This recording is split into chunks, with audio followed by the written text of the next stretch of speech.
Hello everyone 150 rupees శారీతో మా పాపకి అనేది 3 లేయర్స్ ఫ్రాక్ అనేది స్టిచ్ చేశానండి. ఈ ఫ్రాక్ ఎలా ఉందో కామెంట్ చేసేసేయండి. ఈ వీడియో నచ్చితే లైక్ చేయండి, సబ్స్క్రైబ్ చేసుకోండి. ఇక్కడ వచ్చేసి చూసారా, ఇది వచ్చేసి 150 రూపాయలండి. ఈ శారీ అనేది తెచ్చి కూడా చాలా రోజులైంది.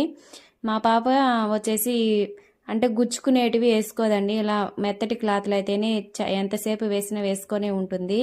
మీ పిల్లలు కూడా ఇలానే ఉంటారో లేదో కామెంట్ చేయండి.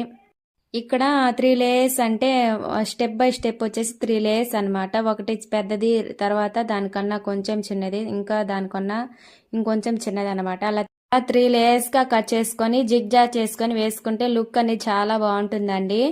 ఇలా 3 లేయర్స్ గా మొత్తం శారీ మొత్తం స్టిచ్ చేసేసానండి. మా పాప కోసమే చాలా బాగా వచ్చింది అనమాట. లాస్ట్ వరకు చూడండి ఎలా స్టిచ్ చేశాను. ఇక్కడ స్టిచ్ చేసి ఇవి వచ్చేసి హ్యాండ్స్ అనేది ఫుల్ లెంత్, అంటే చుడీ హ్యాండ్స్ అంటారు కదా, అలా హ్యాండ్స్ అనేది పెట్టేశాను. ఇలాగ అంటే అంబ్రెల్లా లైనింగ్ వచ్చేసి అంబ్రెల్లా లాగా కట్ చేశాను అనమాట.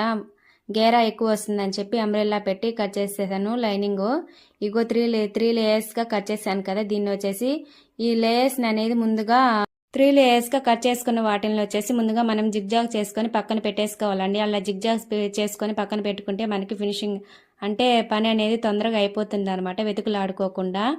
తర్వాత వచ్చేసి బాడీ పార్ట్ అటాచ్ చేసేసుకొని మొత్తం అంటే బాడీ పార్ట్ మొత్తం రెడీ చేసేసుకున్నాక తర్వాత వచ్చేసి మనము ఇవి 3 లేయర్స్ అనేది అటాచ్ చేసుకొని స్టిచ్ చేసుకోవాలండి. ఈ వీడియో మొత్తం చూడండి. మీకు అందరికీ ఒక విషయం చెప్దామని అనుకుంటున్నాను.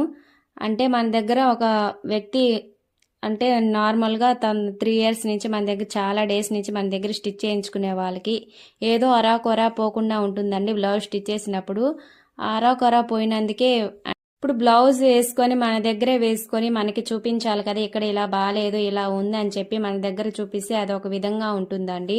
ఇప్పుడు నలుగురిలోకి వెళ్ళినప్పుడు నలుగురిలోకి వెళ్ళినప్పుడు వాళ్ళ ముందు అడిగితే వాళ్ళు ఎలా అనుకుంటారంటే, ఓ ఇలా కుడుతుందా ఈమె దగ్గర ఇవ్వకూడదు అని చెప్పి అనుకుంటారు.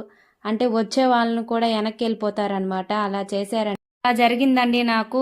ఇస్తే ఇవ్వండి, లేకపోతే వేరే దగ్గర ఇచ్చుకోండి. ఇలా నలుగురిలో ఉన్నప్పుడు మనల్ని అడగకూడదండి. మీకు ఇలానే జరిగితే ఒక కామెంట్ చేయండి, ఇలానే జరిగింది మాకు అని. ఈ వీడియో నచ్చితే లైక్ చేయండి అండ్ సబ్స్క్రైబ్ చేసుకోండి. ఈ ఫ్రాక్ ఎలా ఉందో కామెంట్ చేయండి. టాటా, see you on next video, bye.